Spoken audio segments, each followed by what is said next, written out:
Olá a todos, bem-vindos a mais um vídeo do canal da Raízes. O meu nome é Leila e hoje estou aqui à conversa com Susana Fonseca, que trabalhou vários anos em ONGs de cariz ambiental e é membro fundador da Zero. Olá Susana, obrigada por estar aqui comigo hoje. Boa tarde e obrigada pelo convite. Nada, obrigada eu. Queria começar a nossa conversa de forma um bocadinho provocadora. É possível verdadeiramente existir desenvolvimento sustentável quando o nosso modelo económico está assente numa base de lucro e crescimento contínuo? O desenvolvimento sustentável pode ser lido e interpretado de múltiplas formas, não é? Portanto, eu diria que há muitos conceitos de desenvolvimento sustentável, muitas interpretações desse mesmo conceito e, portanto, isso tem um impacto também significativo naquela que é a nossa visão do que é que pode ser o futuro do mundo, não é? Do meu ponto de vista, obviamente, nós nunca teremos desenvolvimento sustentável se continuarmos a insistir na questão do crescimento contínuo. É um ponto assente, digamos, não é? Não é para muitas pessoas, infelizmente, mas é um ponto assente. Nós vivemos num planeta finito, que tem limites, não é? E, portanto, logo por aí, nós teríamos também, nós enquanto espécie que vive nesse planeta limitado, teríamos também limites. Obviamente, eu não gosto às vezes de falar muito de, não é um planeta limitado, porque este planeta é extraordinariamente generoso. É muito fértil. Muito fértil, muito generoso. Nós temos muita sorte de existir. Sim. E de existir neste planeta. Portanto, ele tem de facto uma riqueza enorme, mas que nós estamos a conseguir destruir e perturbar. Não é? E acho que às vezes nos esquecemos que nós só existimos porque ele existe. Ele não precisa de nós, vive muito bem sem nós, viveria até melhor sem nós, podemos dizer assim, mas nós só existimos porque ele existe, só temos economia porque existe planeta e existem recursos, só temos sociedade porque existe de facto este planeta que, além dos recursos, nos dá, os recursos para a economia, digamos assim, mais direta, nos dá o ar para respirar, a água, o sol, para podermos ter os alimentos que precisamos, não é? E muito mais do que isso, a paisagem, etc. E, portanto, do meu ponto de vista, de facto, a questão aqui é nós começarmos a debater cada vez mais como é que nós conseguimos ter um desenvolvimento sustentável dentro dos limites do planeta, o que implica necessariamente que há limites. Pronto, portanto, ao crescimento. E diria, podemos até avançar, eu não sou uma teórica da matéria, sou de crescimento de todo, mas podemos até avançar dado o desequilíbrio que existe também a nível mundial, porque vamos lá ver, nós temos neste momento muitos problemas ambientais, temos alterações climáticas, a perda da biodiversidade, a poluição, nós vemos isso todos os dias, mas só uma parte do mundo é que está verdadeiramente a usufruir da riqueza do planeta, não é? Portanto, há uma outra parte muito grande ainda que vive em condições subhumanas, que nós consideraríamos subhumanas. E, portanto, conseguir este equilíbrio, no sentido de aqueles que ainda não têm acesso ao mínimo indispensável poderem tê-lo, vai implicar não só, digamos assim, que nós não possamos crescer, mas tínhamos mesmo que decrescer, não é? No bom sentido, ou seja, nós vamos ter mesmo que consumir muito menos recursos do que aqueles que nós estamos a consumir atualmente, particularmente os países desenvolvidos e algumas classes, tendencialmente ainda diminutas, mas em países em desenvolvimento, não é? Que também têm já padrões de consumo muito semelhantes aos nossos e que em nada diferem, não é? Em termos de sustentabilidade. Claro que depois há uma massa muito grande ainda de pessoas que não só não têm esse mínimo, como muitas vezes as situações de carência em que vivem são muito alimentadas pela nossa voracidade de recursos e recursos baratos para alimentar, digamos assim, o nosso desejo de consumo, não é? E de produção também. Mas é um desafio muito grande, porque quando nós falamos em consumir menos, não é? Nós olharmos para, por exemplo, quando houve a crise, o que é que os governos diziam? As famílias estão a consumir menos. Portanto, um dos indicadores que é usado... É um problema. É um problema, não é? Portanto, um dos grandes indicadores é o consumo das famílias. Obviamente, enquanto nós mantivermos a tónica neste tipo de indicadores, ou mesmo com o produto interno bruto, não é? O crescimento do produto interno bruto, etc., nós nunca vamos estar a avaliar aquilo que devemos avaliar e, portanto, vamos continuar a insistir no mesmo erro de temos que crescer, temos que ter o crescimento do PIB, temos que... Pronto, e todas os países se avaliam dessa forma, é o indicador assim mais generalizado que é usado para avaliar o desenvolvimento e que não é tão económico, é o Índice de Desenvolvimento Humano, não é, das Nações Unidas, mas que ainda assim, pronto, não vai para além das componentes mais económicas e sociais, que são muito importantes, não é, nomeadamente em termos sociais, mas a questão ambiental está praticamente ausente e, essencialmente, fala-se dele quando é lançado, mas não é verdadeiramente o indicador usado para avaliar o desempenho dos países. É, de facto, o PIB, é o crescimento económico, é a comparação. Portanto, e mudar isto não é fácil, porque a nossa sociedade assenta no consumo, na produção e consumo, não é? Portanto, muito aquilo que nós temos hoje em dia, não é? Da saúde, da educação, são tudo serviços que assentam neste modelo em que há impostos que são cobrados no âmbito da produção, no âmbito do consumo e, portanto, vai exigir da nossa parte, enquanto sociedade, dos diferentes stakeholders, um trabalho com muita responsabilidade e com muita imaginação.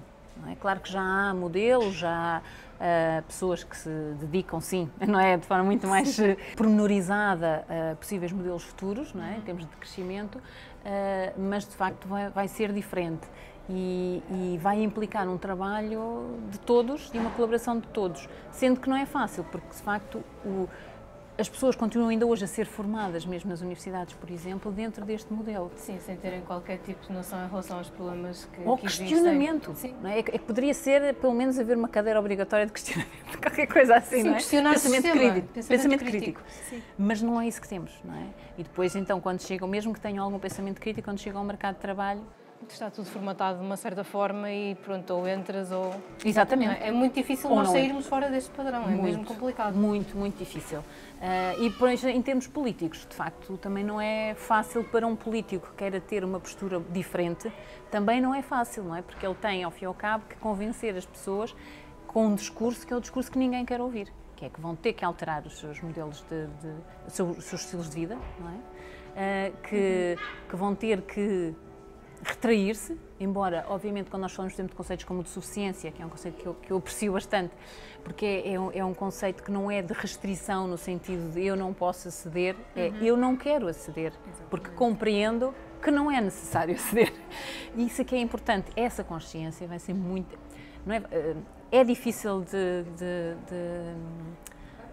criar, não é? De estimular, porque tudo à nossa volta, basta ver até o que é que os nossos pais desejam para nós. O melhor, e o melhor é o quê? Mais do que eles. Sim. Podemos viajar mais, termos uma casa maior, temos à vontade financeira para fazer ao fim e ao cabo o que quisermos, não é? E os pais não são maus pais, simplesmente vêm do modelo e vivem num modelo em que, de facto, é assim que o próprio bem-estar das pessoas é avaliado, não é? O bem-estar é avaliado muito por questões materiais e muito menos por questões, por exemplo, de envolvência com a comunidade, de dedicação ao outro, digamos, menos pressa, não é? E mais capacidade de ouvir o outro, etc. Isso são temas que, quando uma pessoa começa a falar, parece que começam logo a querer encaixar-nos numa caixinha daqueles que falam de coisas estranhas. Sim, pronto. Deve sentir isso. Ela também deve ter essa experiência. Caixa, exatamente, sim. Somos logo colocados na caixinha, porque não nos enquadramos naquela do sucesso, do crescimento, de queremos ter mais e ganhar cada vez mais e ter a casa maior e, pronto, e poder ter o carro melhor. E portanto, não é de todo fácil, mas eu diria que é imperativo. Quer dizer, nós, de uma forma ou de outra, vamos chegar lá. Podemos chegar lá de forma positiva, enquanto sociedade, percebendo que temos que mudar, não é? E, portanto, temos que fazer diferente, desde já, ou podemos chegar lá porque, digamos, o ambiente nos vai impor esse chegar lá, mas esta segunda versão, além de ser muito mais negativa para todos, não é? Inclusive até para o próprio planeta que nos suporta, de facto, continua a ser muito desigual, ou seja, de novo, se nós levarmos o planeta ao extremo, aqueles que já são mais sacrificados, aqueles que são mais carenciados hoje em dia, são aqueles que mais vão sofrer. Sim, e que já estão a sofrer. E que já estão, obviamente. Basta ver Moçambique, são eles que estão basta a sentir ver, os efeitos das alterações e que não têm capacidade de resposta, não é? É porque nós também temos impactos. Mas o facto é que temos, claro, porque temos uma capacidade de resposta muito maior, temos seguros, temos um Estado que funciona, e muitas vezes nós estamos mesmo em zonas tão críticas, não é? Vamos ver, por exemplo, aquilo que aconteceu em Moçambique, que foi desastroso, não é? E que poderá acontecer com muito maior frequência, de facto tem um impacto no país muito diferente daquilo que teria se tivesse acontecido em Portugal. E, felizmente também Portugal não tem tanto essas características, pode ter pequenas tempestades, mas não de como aconteceu em Moçambique. Não é impossível. Não, mas nós temos muita sorte cá. Sim. se não fazem questões de incêndios. Sim, sim, sim, completamente. Nós estamos, digamos assim, não estamos no meio, não estamos extremos, não temos nada. E de facto estamos aqui num cantinho privilegiado. Mas nós, em termos de previsões de alterações climáticas, Portugal, não é? E todo o sul da Europa, prevê-se que venha a ter impactos significativos, meramente em termos de falta de água, erosão. Sim, sim, para além disso mesmo de falta de chuva, não é? Portanto, uma redução da precipitação, a sua concentração em momentos que impedem, digamos assim, também a sua utilização, que é em termos de agricultura, da mesma forma que fazemos hoje, ou até em termos de produção de eletricidade, etc. Portanto, há de facto, e com outros impactos, em termos de destruição, não é? Portanto, para Portugal também estão previstos impactos significativos, nós não nos podemos esquecer disso, mas penso que temos que começar também a criar uma consciência que vá um bocadinho para além das nossas fronteiras, não é? E começar a olhar para fora de Portugal e o impacto também que aquilo que nós estamos aqui a fazer hoje, que para muitas pessoas acham que é muito pouco porque acham que não têm acesso aos mesmos padrões de consumo que a média da Europa, mas é muitíssimo e já está a ter um impacto significativo na qualidade de vida de pessoas que nós vemos na televisão e dizemos, que de facto gostava até de poder fazer qualquer coisa. Pronto, se reduzir o consumo já vai estar a fazer qualquer coisa.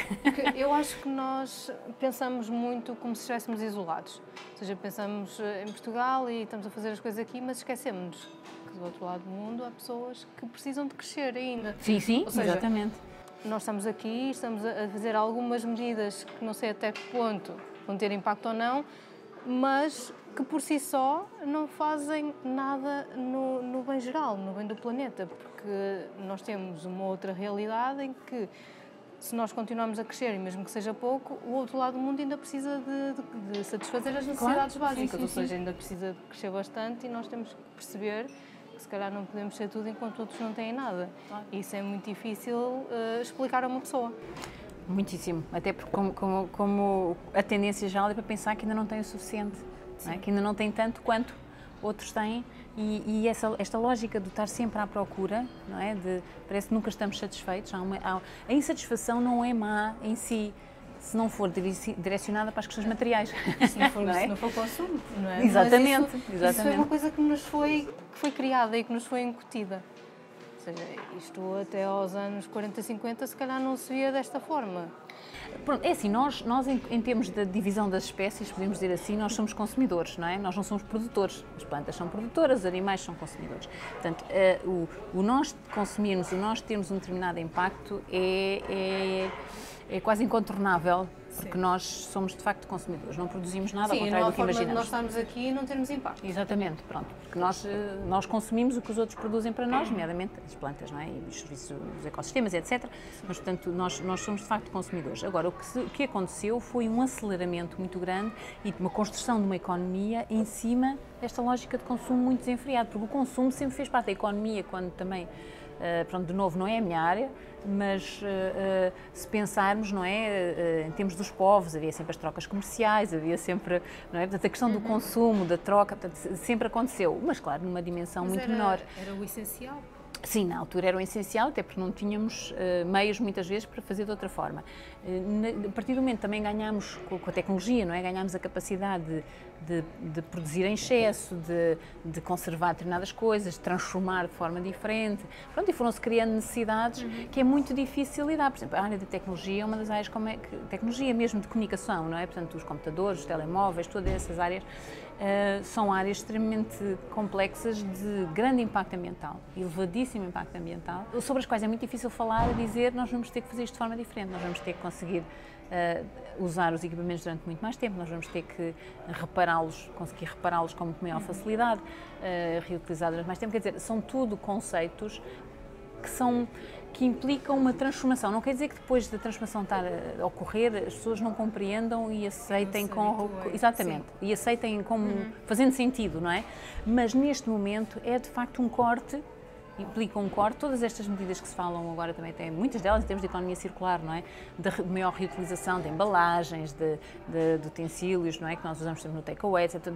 Todas essas soluções são soluções, por exemplo, as soluções com tara, são soluções que quem tem mais de 40 anos, por exemplo, lembra-se perfeitamente de todas as embalagens de bebidas serem reutilizáveis. A questão é, entretanto, habituaram-se a que não fosse.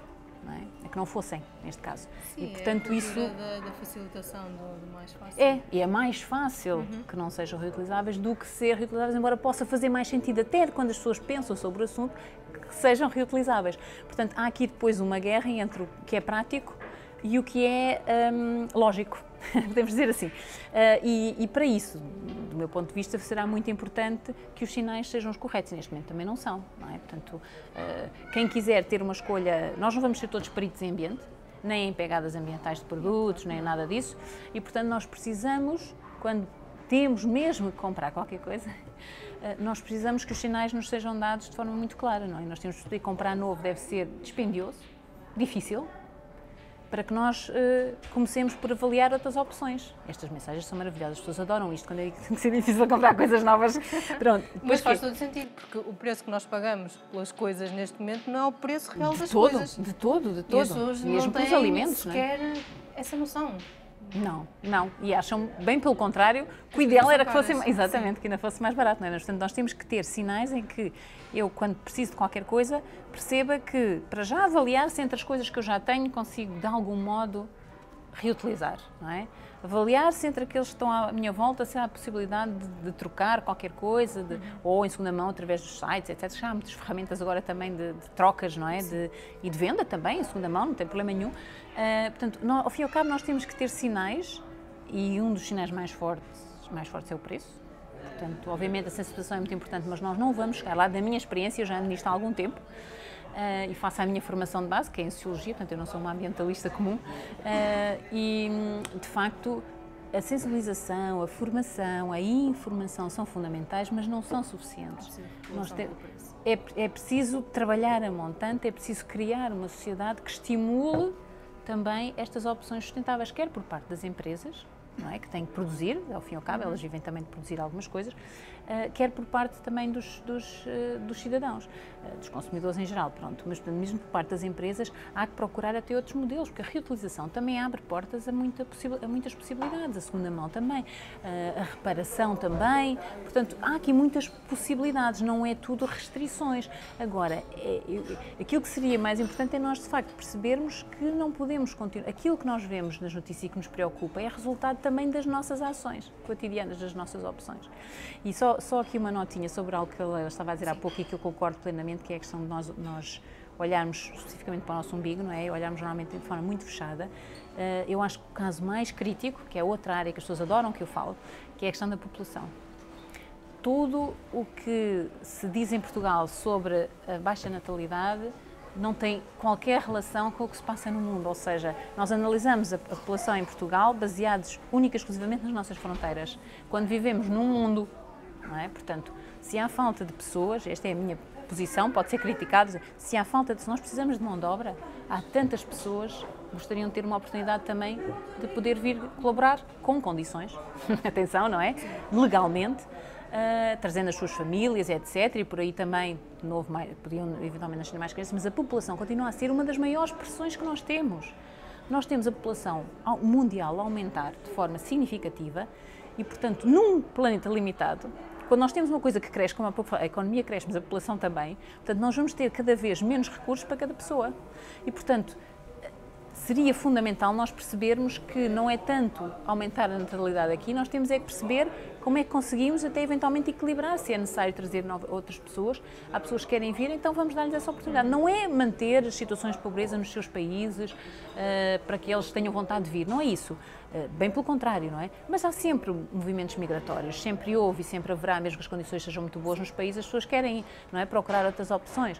Portanto, isso é normal. De portugueses que estão lá fora também. Claro, exatamente, não é? Pronto, portanto, isso é normal, é positivo, eu diria, do meu ponto de vista, não é? Este contacto entre culturas é muito positivo para nós não pensarmos que, pronto, só nós é que somos importantes ou só a nossa forma de ver é que é importante. Isso é muito significativo termos essa noção da diversidade, mas temos de perceber que nós vivemos num planeta que é só um e que tem que dar para todos. Portanto, a população não deve ser vista desta forma tão fechada, exatamente, tão fechada nas nossas fronteiras. Tem desafios, obviamente que tem, nós temos uma segurança social que depende dos contribuintes, que depende da força trabalhadora, digamos assim, para garantir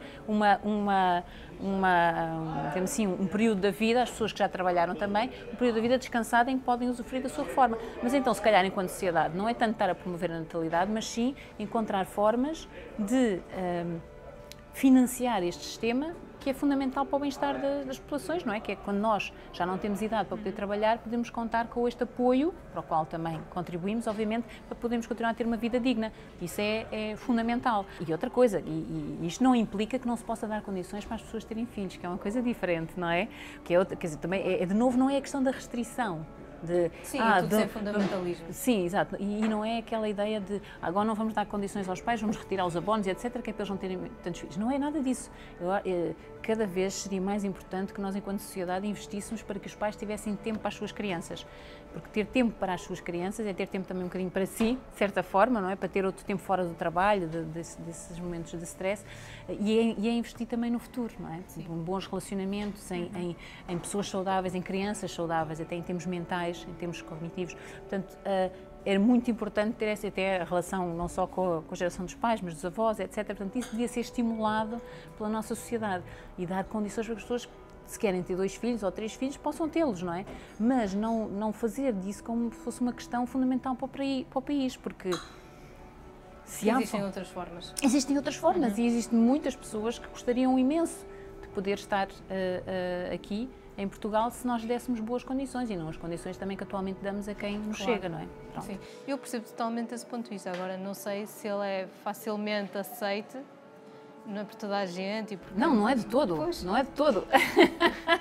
Não acredito nada que a maioria das pessoas pense desta forma. Do que nós ouvimos no dia a dia, não é? Claro, sim, obviamente. Como procuro ter uma visão global das coisas, nem sempre se consegue, obviamente, e sempre com falhas, mas como eu considero que nós devemos analisar os problemas não localmente, não é apenas ou nacionalmente, mas de uma forma mais alargada, a questão da população continua a ser hoje, porque deixou-se muito falar um bocadinho depois das políticas restritivas, aí sim, não é? Na China, de controle de natalidade, também com o acesso progressivo das mulheres, essencialmente, a melhores condições de vida, ao trabalho, etc., a outros direitos também por aí, obviamente reduz normalmente o número de nascimentos e, portanto, tem havido aqui algum controle, mas de qualquer modo nós continuamos a crescer de forma... aliás, gráficos na internet muito interessantes, se alguém quiser consultar. Exatamente, portanto, continua a ser um problema. Nós somos hoje, já não me recordo bem do número, mas quer dizer, a tendência de crescimento mantém-se e quanto mais formos, não é? Mais teremos essa tendência para crescer. Portanto, acho que a população continua a ser um problema grave que em Portugal é falado de uma forma umbiguista, como eu às vezes digo, que é olhando para o umbigo, este problema da população que nós temos em Portugal, porque não temos crianças suficientes. Do meu ponto de vista não é a forma correta mas de novo, sublinho, com isto não quero dizer que não considero que as famílias não devam ter condições para ter filhos, não é nada disso. Não é? Temos é que perceber que o problema da população não é um problema de fronteiras. Não é só nosso. E não é de fronteiras. Exatamente. Não tem fronteiras. Sim.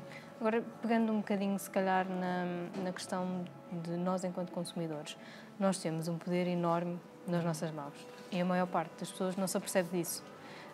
Não percebe que as escolhas que fazem têm impactos reais na maneira como as coisas funcionam. Nós vimos isso agora recentemente com a questão dos plásticos, em que o movimento dos cidadãos conseguiu resultados incríveis num espaço de tempo muito curto, mas depois traz-me também algumas preocupações, que é, com esta onda verde cada vez a crescer mais, aparecem no mercado muitas empresas e muitos produtos eco e verdes, entre aspas, não é? E é difícil para um consumidor que não esteja informado sobre essas questões perceber o que é verdadeiramente um produto que se calhar é bom, e bom, entre aspas, porque estamos sempre a consumir recursos, de uma coisa que se calhar é só greenwashing. Como é que nós conseguimos? Com muita dificuldade. E alguma informação e regulação, não é? Porque compreendo perfeitamente o que a Leila está a dizer, porque nós sentimos isso até na Zero, onde eu agora colaboro, não é? Com regularidade, que isso acontece. Na área dos plásticos, então, é gritante, a questão dos bioplásticos, dos plásticos compostáveis, pronto. E que muitas vezes não são a melhor solução do que aquilo que nós já temos, que são os combustíveis, ao fim e ao cabo, os sacos provenientes de combustíveis fósseis, não é? Portanto, do petróleo. O próprio nome, às vezes, das coisas, os bioplásticos, o ser compostável, etc., passa logo uma mensagem positiva, mesmo que depois não seja real, mesmo que essa característica que é pregoada depois não se concretize, E é muito fácil, mesmo até, por exemplo, para os nossos decisores políticos, embarcarem um bocadinho nessas ondas. Não são só os cidadãos que não são especialistas de todo, que não têm que ser, não é? E que poderão embarcar nessas situações, mas também os nossos decisores políticos, porque obviamente também os políticos vêm da sociedade e, portanto, espelham as mesmas limitações. E, de facto, há uma grande tendência para tentar encontrar soluções rápidas. Nós temos um problema, vamos encontrar uma solução rápida. E, normalmente, as soluções rápidas são más soluções, particularmente quando mantém o mesmo sistema, porque, ao fim e ao cabo, aquilo que se está a tentar fazer agora nos plásticos, de novo, eventualmente perdendo a oportunidade que esta consciência sobre o problema dos plásticos nos apresenta, é manter todo o sistema do descartável, só com um produto diferente, tipo um bocadinho ao lado, não é? Vamos usar um produto diferente, mas mantemos a mesma lógica das embalagens que só se usam durante curtíssimos períodos, etc. Criando depois outros problemas graves em termos de gestão de resíduos, porque, por exemplo, neste momento, alguém que usa um bioplástico ou usa um plástico compostável, ou supostamente biodegradável, não o pode colocar no ecoponto, porque no ecoponto só tem lugar aqueles que vêm de fontes fósseis. Porque em termos de reciclagem, plástico já é suficientemente complexo em termos de reciclagem, antes de nós tentarmos misturar materiais que vêm de fontes muito diferentes, não é? A questão da reciclagem também é uma questão muito complicada, e a maior parte das pessoas vê na reciclagem quase uma desculpabilização da produção de lixo. E esse é um dos grandes problemas que nós temos hoje também, até em termos de sensibilização, porque a tendência é... Por isso é que a compostagem, estas palavras, não é, caem bem, e a reciclagem também, porque a reciclagem, tal como encontrar estas alternativas ao plástico fóssil, não muda nada no sistema, basicamente. Portanto, eu posso continuar a consumir descartável, eu só tenho aqui, pronto, colocar no sítio certo, mas eu posso continuar... Mas no ecoponto, está tudo bem. E quem diz no ecoponto diz... não há problema em comprar já um novo telemóvel, porque este eu vou entregar e ele vai ser reciclado, não é? Quando tem inúmeros problemas nessa área, de tudo o que é equipamento eletrónico, e o mesmo para outras áreas onde nós temos, de facto, sistemas que permitem um caminho para a reciclagem, que é melhor do que ir para a terra, obviamente, ninguém está a pôr isso em causa, mas são, de facto, estratégias que foram mais adotadas até a nível europeu, porque não questionam o sistema. Portanto, é mais fácil eu criar uma meta para aquilo que mantém todo o sistema de produção e consumo a funcionar, do que eu criar uma meta para algo que altera o modo de produção e consumo, nomeadamente para a reutilização, que até hoje nós não temos metas europeias para a reutilização, mesmo com a aprovação de legislação interessante, não é? Que aconteceu nos últimos 2 anos, no âmbito deste trabalho, como a Leila estava a dizer, esta sensibilização para a questão do plástico, todo o debate em torno do pacote de economia circular na área mais de gestão de resíduos urbanos, de facto, saíram de lá metas muito interessantes e medidas muito interessantes, mas nenhuma delas toca na questão não há metas nem de redução nem de reutilização, que era onde nós deveríamos estar, já devíamos estar a trabalhar há muito tempo, mas mesmo que não tivéssemos trabalhado antes, pelo menos deveríamos agora já ter... É sempre qualquer coisa que fica mais para a frente, porque nunca se tem os dados, nunca se sabe muito bem o que é que vai incluir, pronto, e portanto temos cláusulas em que dizemos que daqui a 5 anos vamos reavaliar e ver se podemos criar uma... Pois, e daqui a 5 anos não se sabe. Pronto, mantém-se, mas pronto, agora desta vez até é capaz de haver algum trabalho, e está já a ser feito até algum trabalho para se chegar lá com alguma informação, mas a questão é que nós não temos esses 5 anos, não é? Nós temos que começar a trabalhar já. Felizmente alguns países já vão trabalhando e vão-nos mostrando caminhos e há essa possibilidade também em Portugal, estamos a tentar, não é, estimular agora até no âmbito do sistema de depósito de embalagens de bebidas, que é suposto entrar em vigor, em que quando eu comprar não temos exemplos, mas embalagem descartável eu vou ter que pagar uma tara, não é? Que depois só recebo quando entrego essa embalagem. Nós acreditamos que está aí um potencial, por exemplo, para promover a reutilização com os sinais corretos, ou seja, quando eu vou ao supermercado, a opção reutilizável deve ser mais barata, a tara do reutilizável deve ser mais barata, porque é para eu ter um sinal de dizer, bom, este é melhor, então eu devo optar por isto. Estamos muito longe de estar lá, de chegar lá, não é? Porque para já estamos ainda só no início da implementação deste sistema, mas nós acreditamos que é possível e que, a seu tempo, as próprias pessoas também vão começar a exigir mais este tipo de soluções.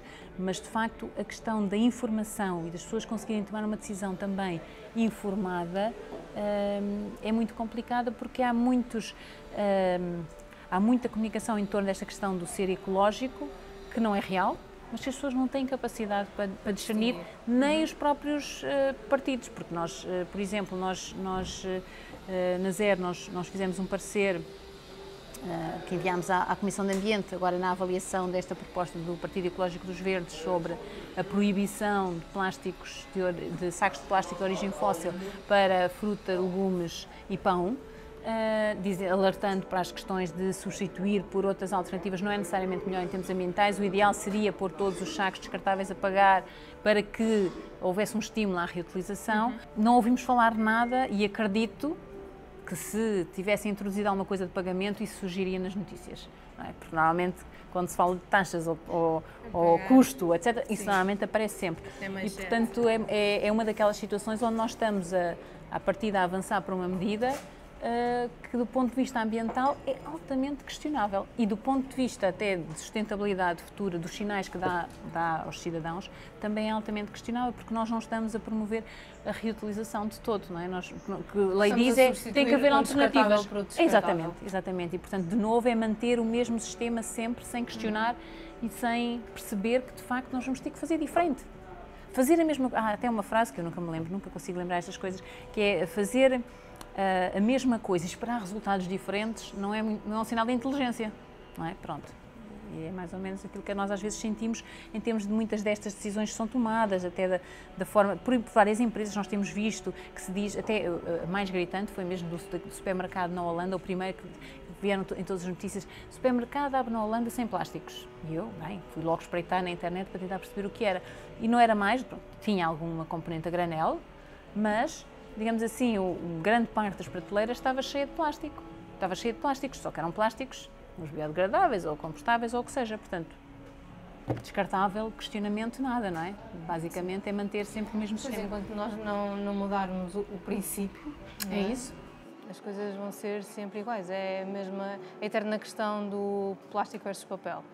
Sim. As pessoas acham sempre papel. Não, a resposta não é assim tão linear. Não é de todo, não é de todo. Até porque, por exemplo, eu tendo um saco de plástico, fóssil, mesmo assim, que é, por exemplo, o que eu faço, eu reutilizo muitos desses sacos, várias vezes, não é? Passando por água, etc. Reutilizando águas que tenho, às vezes, de lavar legumes, etc. Eu reutilizo esses sacos e eles permitem uma...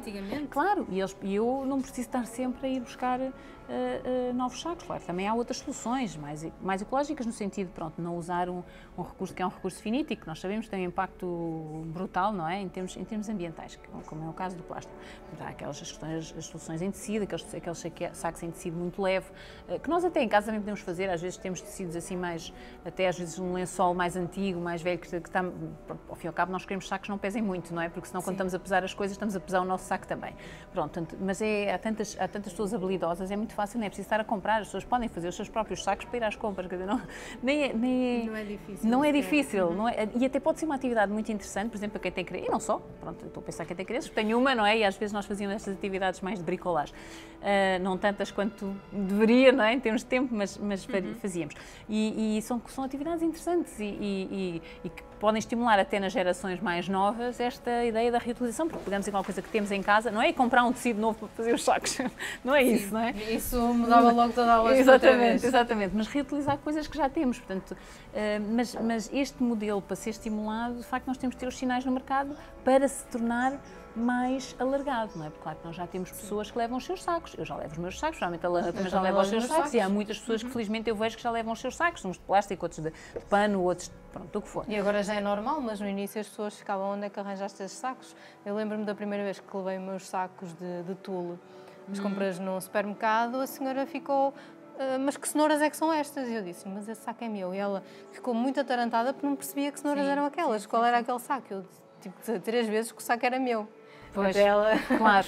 E havendo a abertura e a partida, pronto, isso também está na tal lei que estávamos a falar há pouco e já está demonstrado, até porque alguns retalhistas já estão a ter essa abertura, de facto também de estimular que as pessoas possam levar os seus próprios sacos, isso também é muito positivo. Mas, de novo, para ser alargado, nós vamos ter que ter estímulos. E o estímulo que nós podemos ter é assinalar que quando eu uso um saco descartável, seja de material for, eu devo pagar por ele, porque ele tem um custo ambiental, não é? E, portanto, e muitas vezes tem um custo social também. Portanto, nós devemos ter que pagar pelo uso destes recursos. E, claro, a seu tempo, obviamente, o ideal será termos estes tais sacos reutilizáveis, porque nós, se queremos ser, de se nós queremos parar a produção de petróleo, não é? Ou a utilização, neste caso a exploração do petróleo, nós não estamos propriamente a produzi-lo, nós vamos ter que encontrar algumas alternativas, mas temos que encontrar alternativas onde reduzimos de forma muito significativa e reutilizamos, não é? E não propriamente estar a substituir por outra, porque se nós pensarmos em substituir tudo o que são plásticos fósseis por plásticos de outras origens, ou até por papel, as pessoas podem imaginar, se calhar não imaginam, acho que nenhum de nós tem bem a noção da quantidade de recursos que serão necessários, ou de floresta, ou de outro tipo de culturas que tenham que ser feitas para produzir muitas daquela base orgânica, não é? Para produzir estes plásticos mais biodegradáveis e compostáveis, etc. E, portanto, toda a ciência nos diz, e recentemente estava a ler um relatório e que dizia isso mesmo, que é, quando nós tentamos encontrar a solução para um problema, normalmente até podemos ajudar a solucionar, mas criamos novos problemas, particularmente porque normalmente as soluções que nós implementamos são sempre soluções que não questionam o sistema. Portanto, mantém o mesmo sistema. E, portanto, vamos criar outros problemas, no outro lado, eventualmente, com outras características, mas estamos sempre a criar problemas e, portanto, nós temos de tentar, se queremos viver de forma equilibrada e sustentável, verdadeiramente dentro dos limites do planeta, nós temos que encontrar uma forma de isto não acontecer. Pronto, basicamente, não é? De facto, termos uma capacidade de encontrar as soluções que são elas, claro que terão sempre impacto, atenção, mas com um impacto muito menor e que não nos tragam surpresas, como muitas vezes acontece hoje em dia, não é? Em muitas áreas. Sim, eu normalmente às vezes ouço pessoas que são mais céticas nesta área. Que azar. Muitas. Sim, em relação a isso dos impactos, a dizer, pronto, usam esse argumento que tudo tem impacto e que nós nunca vamos conseguir... Eu penso, ok, mas temos menos impacto desta forma do que fazendo dessa forma. Exatamente. E estamos a reduzir, e é o que é importante. Claro. E depois, se as pessoas pensarem bem, é porque eu acho que às vezes, agora vamos outra vez lá para a caixinha, já estávamos, não é? Mas agora vamos então ainda mais. Mas é aquela lógica de, há muitas pessoas que até fazem um percurso na sua vida, não é? E mais tarde, normalmente não é quando são jovens, mas mais tarde, refletem e de facto até alteram o seu estilo de vida, porque de facto consideram que não faz sentido. Ao fim e ao cabo, é quase como se nós tivéssemos primeiro que cometer alguns erros, seguir aquela lógica de vamos crescer, vamos ter mais, vamos ser... Né? E depois chegamos lá e percebemos que afinal que não era bem aquilo. Chegámos lá, mas não era bem aquilo que... E cada vez mais nós ouvimos isso. O importante é nós tentarmos que isso deixe em termos etários, não é? Que as pessoas, quando chegam, digamos assim, à idade onde começam a tomar decisões,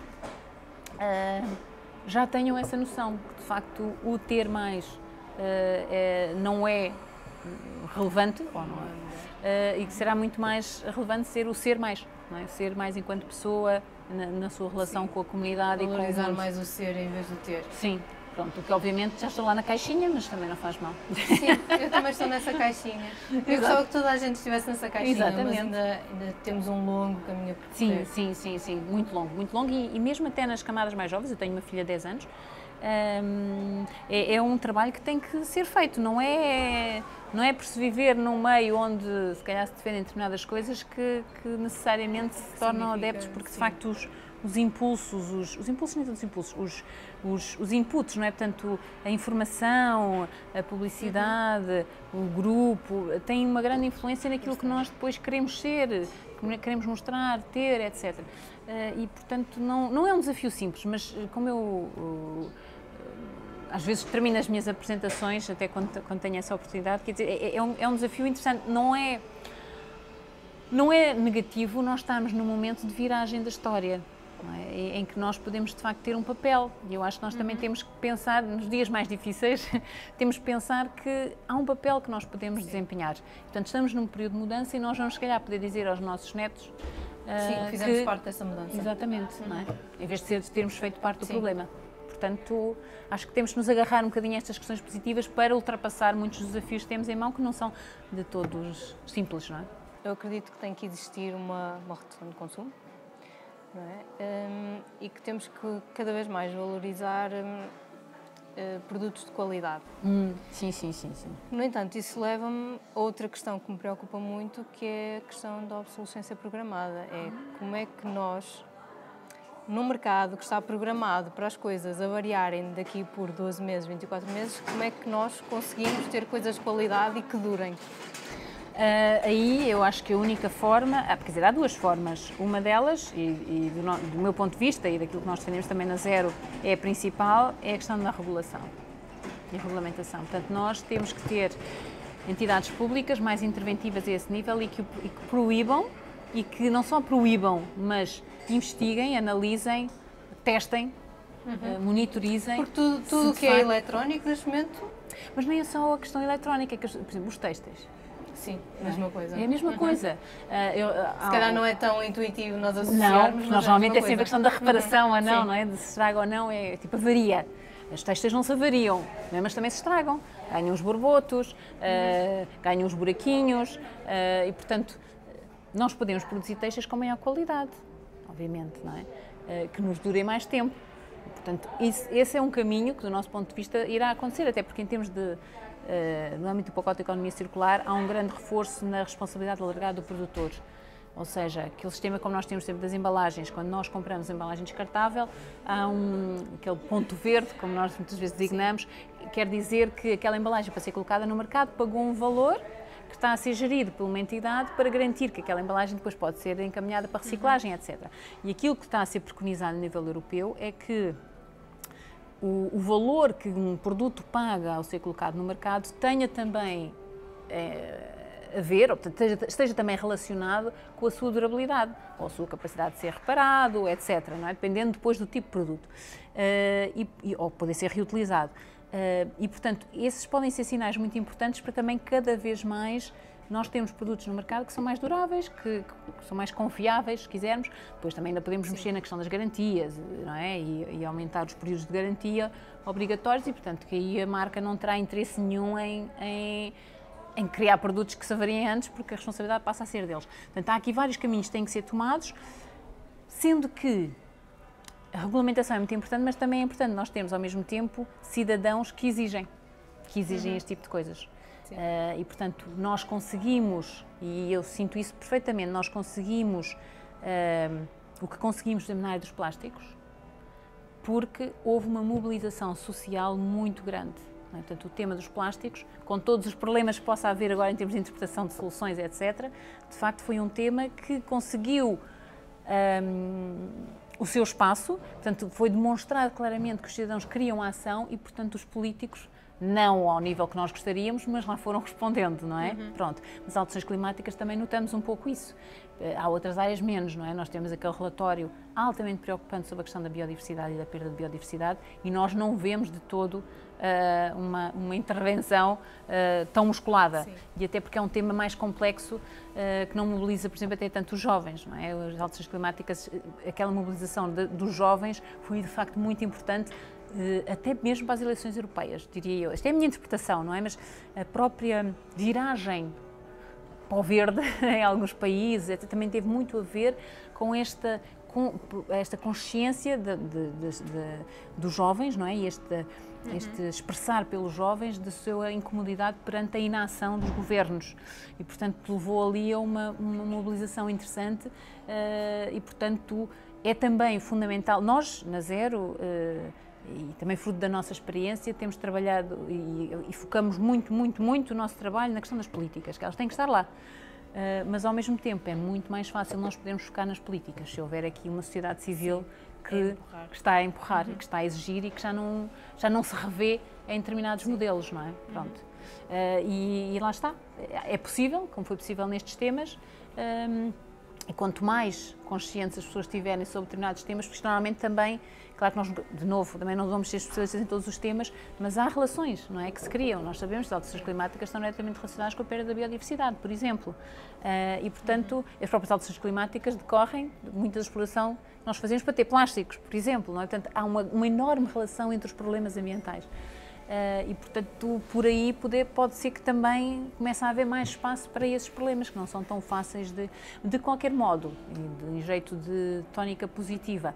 Parece-nos, mesmo a nível europeu, quando foi a anterior Comissão Europeia, que foi eleita, o desenvolvimento sustentável nem sequer aparecia, não havia a palavra, não é? O discurso da nova Presidente, mulher, não é? Da primeira mulher a ocupar o cargo de Presidente da Comissão Europeia, vamos ver o que ela faz, não é? Ou consegue fazer, mas não tem qualquer comparação com o que se passou há 5 anos, onde era crescimento, crescimento, crescimento, crescimento, e pouco mais do que isso, não é? Agora não. O próprio Parlamento também, aquele jogo de forças, Parlamento Europeu, portanto, em termos de jogo de forças poderá ser positivo, também em termos ambientais. Vamos ver, porque agora vai tudo depender também do que se faz, não é? Com aquilo que se tem em mãos. Porque só falar não resolve de todo, mas é importante que se fale, não é? Porque ao fim e ao cabo, não, como aconteceu há 5 anos, não é? Em que no discurso não havia nada praticamente de ambiente e de sustentabilidade, é muito diferente de ter alguém que já trouxe pelo menos o tema para cima da mesa, e ao qual depois vão ser exigidas também responsabilidades, obviamente, não é? Portanto, diria que há uma onda crescente, estaremos a subir. Agora, até onde é que vamos subir, não sei. E subir não é para ter mais, é para fazer mais. Não é? No bom sentido, em termos de sustentabilidade. Portanto, acho que temos aspectos positivos aos quais nos podemos agarrar perante a complexidade da tarefa que temos em mãos, vamos dizer assim. Ainda há esperança, então? Depois offline podemos falar. Acho que há esperança, mas vamos mesmo ter que fazer alterações estruturais profundas. Não há outra forma de alterar a evolução dos indicadores principais em termos de impacto que nós estamos a ter no planeta, sem uma alteração profunda na forma como nós vivemos. Pronto. E isso é um desafio grande. Interessante, mas nós estamos cá. Exatamente, mas muito complexo, e é muito importante começarmos a conseguir sair das nossas caixinhas, não é? E conseguir chegar a outras pessoas, e eu penso que neste momento, com a tal onda crescente, eu penso que há aqui algum espaço. Precisa de ser muito trabalhado. Muito. Mas também noto. Mas é